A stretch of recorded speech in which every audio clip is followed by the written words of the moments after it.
Hola, vamos a continuar hablando de literatura fantástica. Aquí está aquello con lo que nos quedamos en la ocasión anterior, el diagrama. Como lo mencioné, esta es la recta que voy a denominar la recta de Todorov. En ella acomodamos pues todos los géneros que a partir de la distinción natural-sobrenatural va generando la teoría de Todorov. La teoría de Todorov, como toda teoría parte de una serie de definiciones. Esas definiciones nos van a llevar a los teoremas. Parte también de ciertos elementos indefinidos que la teoría da por un hecho, pero que en realidad no lo son. Y vamos a comenzar con esos elementos que no define Todorov. Voy a borrar esta parte. Nada más esta parte. Vamos a dejar todo lo que viene siendo la parte de los distintos géneros que está utilizando Todorov. Entonces, todo esto se fundamenta en esta distinción natural, sobrenatural. Las distintas gradaciones, porque así es como lo estamos considerando, las distintas gradaciones de las leyes del mundo natural, las distintas gradaciones de pues todo lo que sea eso sobrenatural, son lo que va a ir definiendo los distintos géneros. Según Todorov, lo extraño se va a extender hasta lo que va a ser el puro realismo o naturalismo. El punto de transición, según Todorov, es Dostoyevsky. Dostoyevsky vendría a ser el punto de transición. El punto de transición del fantástico extraño, de lo extraño, propiamente de lo extraño, hacia lo que viene a ser el realismo, naturalismo. Pero una vez visto todo el diagrama, todo este diagrama, lo que Todorov no va a definir porque lo va a tomar como los indefinibles de su teoría, a partir de la distinción natural-sobrenatural que da por un hecho, que da como algo pues indefinido en su teoría, es como va a empezar a definir lo que es lo fantástico maravilloso, lo puramente maravilloso, lo fantástico extraño, lo extraño, el realismo, naturalismo. Hay una crítica que le hace Lem, que es con la que voy a comenzar ya aquí lo nuevo de este video, que es, porque si ustedes ven lo maravilloso científico, Todorov concibe lo maravilloso científico y él ahí coloca la ciencia ficción. Para Todorov, en esta parte, en lo maravilloso científico, está la porque para Todorov, como comentábamos en la ocasión anterior, la ciencia ficción parte no de las leyes naturales, sino que postula leyes naturales diferentes, muy otras. Eso es lo que denomina él pseudoexplicaciones, postular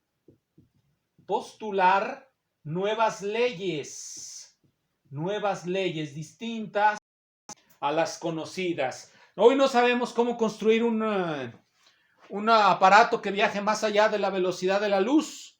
Un aparato que viaje más allá de la velocidad de la luz, para Todorov no se encuentra de este lado, del lado de lo natural, porque no hay leyes naturales que nos expliquen cómo viajar más allá de la velocidad de la luz. Se encuentra de este lado de lo sobrenatural, lo que está más allá de lo natural. En este caso se postulan, en las historias de ciencia ficción se postulan nuevas leyes para para dar cuenta de todo lo que en ellas ocurre. Sin embargo, si nosotros vemos una novela como La máquina del tiempo de Wells, escrita antes de la teoría especial de la relatividad de Einstein, notaremos que ciertamente parte de un postulado que podemos considerar maravilloso y que no requiere explicaciones. En este caso es la existencia de una máquina que puede moverse a lo largo del tiempo, como hay otras máquinas que se mueven a lo largo del espacio. Sin embargo, la idea de Wells no es, el que haya leído la novela de Wells recordará que el principal elemento de la novela de Wells no es las nuevas leyes de una supuesta máquina del tiempo. Todorov colocaría la máquina del tiempo de este lado.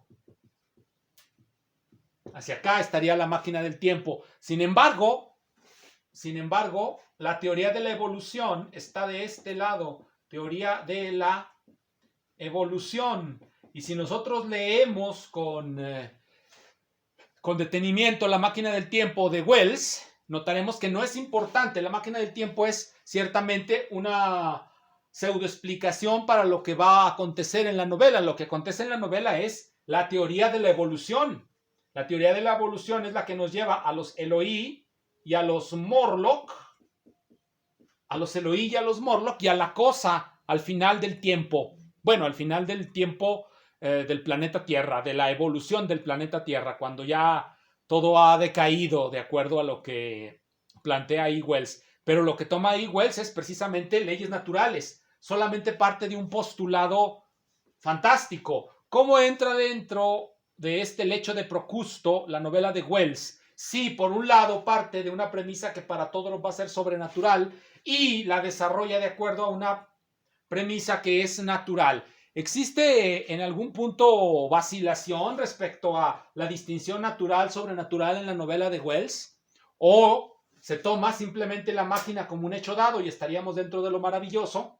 Y inmediatamente después se usa la teoría de la evolución, que nos estaría ya moviendo hacia el puro realismo, porque la evolución, pues, en la medida en que es una ley natural, nos lleva directamente al más crudo de los realismos, a la separación entre los Eloi y los Morlock, de acuerdo a esa extrapolación de Wells. ¿Cómo entra, pues, la máquina del tiempo de Wells dentro de esta caracterización que hace Todorov de la literatura fantástica? ¿Es o no una obra maravillosa científica o es una obra extraña, a final de cuentas, porque utiliza las leyes de la naturaleza? ¿Dónde la ubicamos por la forma en cómo construye las cosas? Si ustedes lo notan, la forma en cómo construye los conceptos Todorov los hace binarios, o es verdad que pertenecen a esa clase, o bien no necesariamente pertenecen a esa clase, o sea, no pertenecen a esa clase, o está dentro de lo maravilloso, precisamente por postular pseudoexplicaciones, o está dentro de lo fantástico, extraño y extraño, porque utiliza las leyes de la naturaleza. El hecho de Procusto aquí se nos sale un poco de las manos porque no podemos clasificar de manera sencilla la máquina del tiempo. Obviamente se puede, y eso es lo que vendrían a ser ya cuando se hace el desarrollo de la teoría de Todorov, poder clasificar este tipo de situaciones, estirar este lecho de Procusto. Eso es lo que ya viene a ser el desarrollo propio de esta teorización, pero no nos metamos por lo pronto en eso. ¿En qué novelas estaba pensando Todorov cuando escribió esto? Ya dije que eran novelas de fines del siglo XIX, principios del XX. Voy a colocar aquí algunos nombres. Por ejemplo, estaba pensando, y lo cita explícitamente en su libro, El monje, de Matthew Lewis. El monje. Vamos a poner también El castillo de Otranto. El castillo de Otranto. Este es de Horace Walpole. También podemos poner Batek, un cuento árabe. Este es de William Beckford.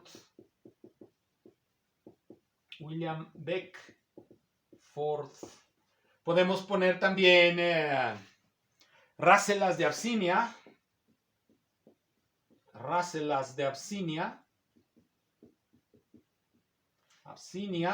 Este es de Samuel Johnson.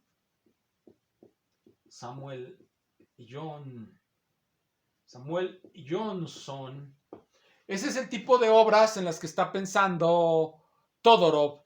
Como ya mencioné en la ocasión anterior, estas obras se mueven en esa indefinición de que lo que aparece aquí sea o no explicable por los métodos científicos, es decir, sea o no explicable por la ciencia, por las leyes actuantes que se aceptaban, que actuaban, o bien no sea explicable y se vaya directamente a lo absolutamente maravilloso. En este punto medio están, porque en ellas encontramos diferentes momentos de vacilación, de duda. Dudamos de lo que ocurre en el castillo de Otranto. ¿De verdad ahí hay fantasmas, hay muertos, reviven o no reviven?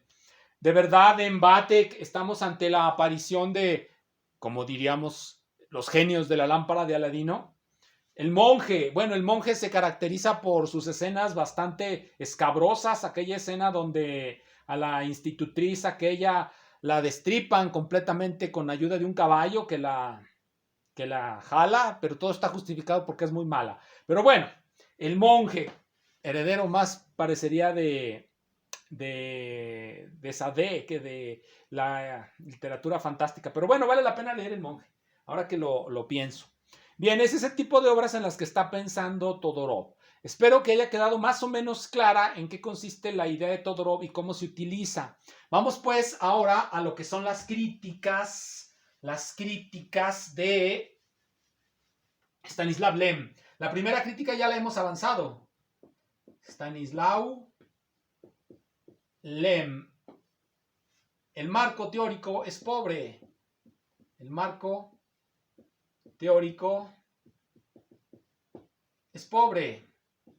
Esa es una de las críticas fundamentales de Todorov de Stanislav Lem a Todorov, pero cuando habla del marco teórico se refiere al estructuralismo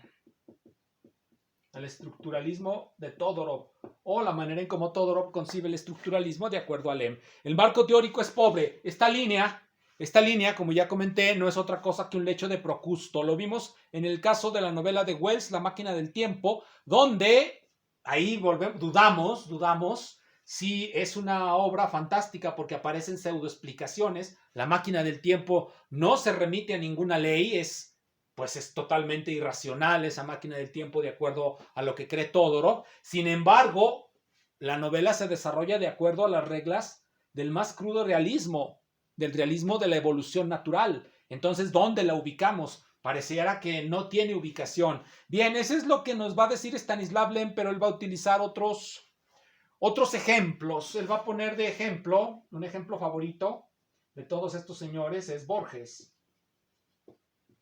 ¿Borges es fantástico o no es fantástico? La crítica que va a enderezar Lem hacia Todorov es la crítica hacia su concepto de lo fantástico. Por fantástico debemos entender una vacilación entre lo natural y lo sobrenatural, pero esas no son las únicas vacilaciones que los seres humanos tenemos. Y de acuerdo a Lem, para poder clasificar a Borges debemos de tener en cuenta otro tipo de dudas que surgen ante nosotros. Entonces Lem va a proponer y lo voy a dibujar aquí, va a proponer una aproximación que va a ser, voy a llamarla así, una aproximación multidimensional, aproximación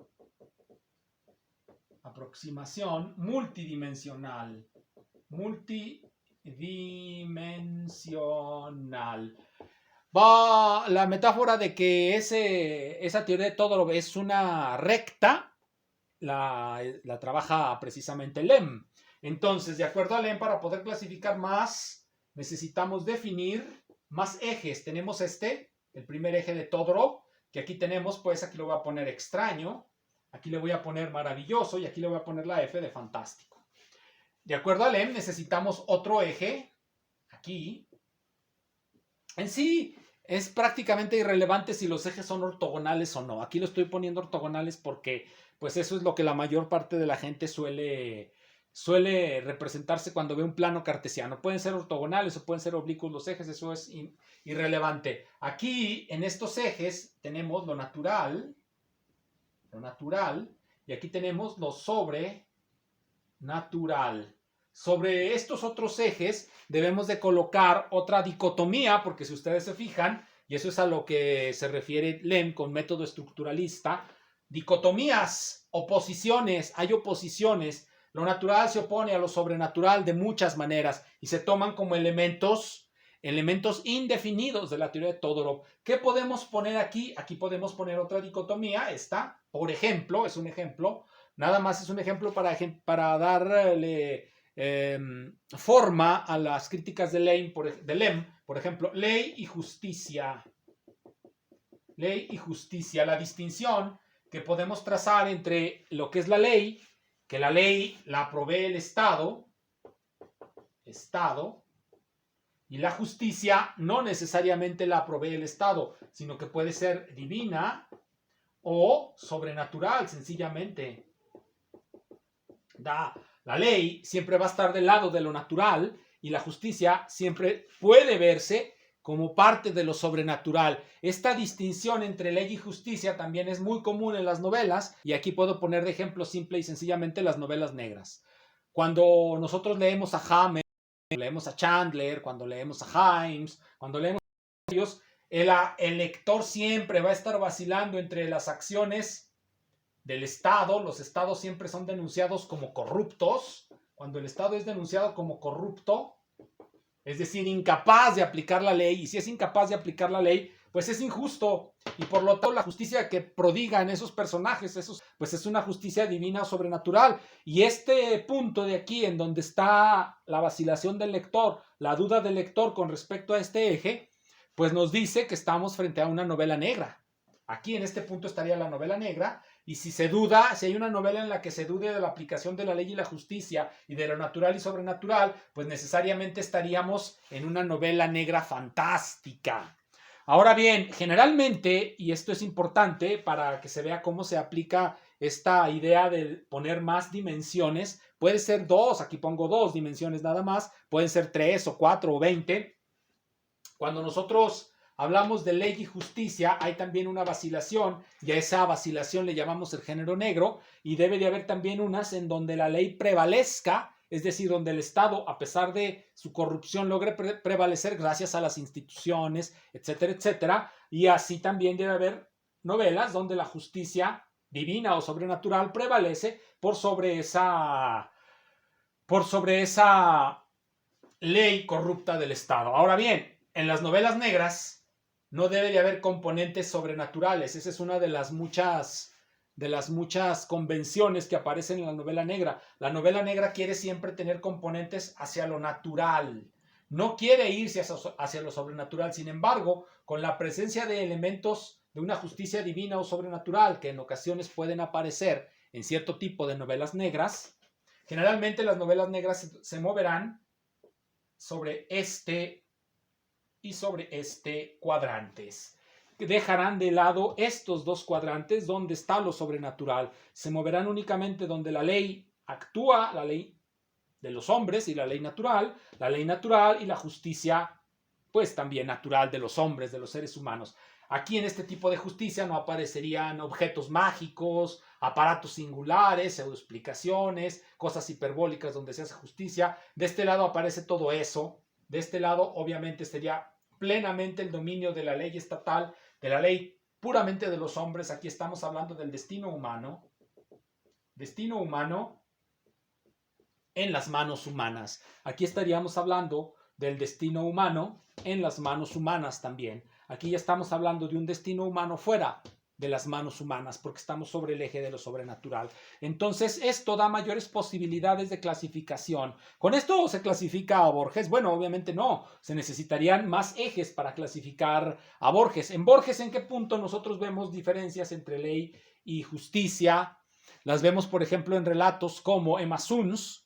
Si ustedes recuerdan el relato de Emma Suns busca justicia, pero es una justicia que pues no, en ese relato no aparece nada sobrenatural, es una justicia hacia este lado, es una justicia completamente humana. Emma Suns, cuando asesina a ese patrón abominable que había destruido a su padre, está haciendo justicia completamente natural, al margen de la ley, completamente al margen de la ley. Emma Suns encuentra una manera de burlar la ley de manera, pues, muy elegante. Ese sería uno de los cuentos de Borges ubicado aquí, Emma Suns. Pero Lem no es, bueno, si lo pensáramos en la recta nada más de Todorov, pues obviamente Emma Suns no va a irse por este lado. Pero hay otros cuentos de Borges que sí tienen apariencias sobrenaturales. Podría uno imaginarse varios. Pues, por ejemplo, podemos pensar Utopía de un hombre que está cansado. Obviamente hay un evento sobrenatural, estilo La máquina del tiempo. En algún lugar se abre una compuerta y el personaje llega al futuro, en donde se encuentra un futuro un tanto extraño, pero parte de aquí se va por aquí, sobre lo sobrenatural Borges, y de esto aquí se mueve, no se mueve ni hacia la justicia ni hacia la ley, o más bien sí, se mueve hacia la ley o hacia la justicia dependiendo de cómo en ese nuevo mundo se concibe el Estado. El Estado ha desaparecido. en la utopía de un hombre que está cansado. Nos movemos sobre la base de una justicia racional, entonces estaríamos de este lado. Hay un vuelco de aquí hacia acá, entonces sería como una curvita hacia acá. Todo esto pues son metáforas, obviamente, pero nos dan una idea de cuál es la crítica fundamental de Lem hacia Todorov, que su teoría es excesivamente, bueno, unidimensional, es un lecho de Procusto, una manera en la que se tienen que hacer muchos malabares teóricos para poder conceptualizar adecuadamente ciertos géneros de las novelas. Gracias.